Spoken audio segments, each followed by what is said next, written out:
வணக்கம் யூடியூப் நண்பர்களே.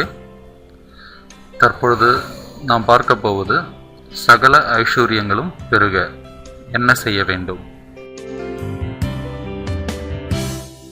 சூரிய உதயத்திற்கு முன்பு வீட்டை நோக்கியபடி தண்ணீர் தெளித்தல் வேண்டும்.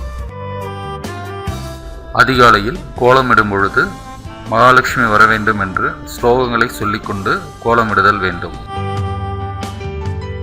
லக்ஷ்மி வாசம் செய்ய ஏகாதசி, கார்த்திகை, செவ்வாய், வெள்ளிக்கிழமைகளில் வீட்டை கழுவி சுத்தம் செய்ய வேண்டும். வீட்டுக்கு வரும் சுமங்கலி பெண்களுக்கு குங்குமமும் தண்ணீரும் வழங்க லக்ஷ்மி கடாட்சம் பெருகும்.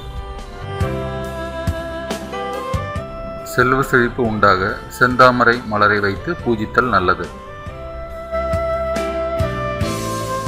வீட்டில் மங்களம் உண்டாக பெண்கள் செய்ய வேண்டியவை: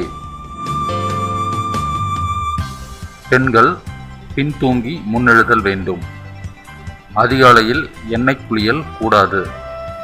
நீரில் இருந்து ஜபம், வழிபாடு செய்தல் கூடாது. முன்னோர்களின் நினைவு நாளில் வெந்நீரில் குளிக்கக்கூடாது. லக்ஷ்மி வீட்டிற்குள் வர சூரிய உதயத்திற்கு முன் எழ வேண்டும்.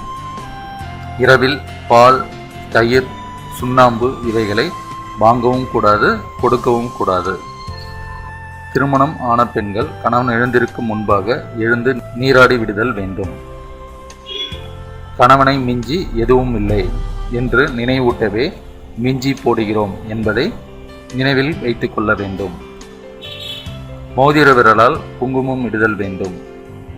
உண்பதில், உறங்குவதில், பேசுவதில், எழுதுவதில், உறவு கொள்வதில் நிதானத்தை அதிகம் கடைபிடித்தல் அவசியம். சங்கு வளையல் முதலாவதாகவும், முத்து வளையல் இரண்டாவதாகவும், தங்க வளையல் மூன்றாவதாகவும், கண்ணாடி வளையல் நான்காவதாகவும் அணிய வேண்டும். இவைகள் தெய்வ சக்தி தருவதாகும்.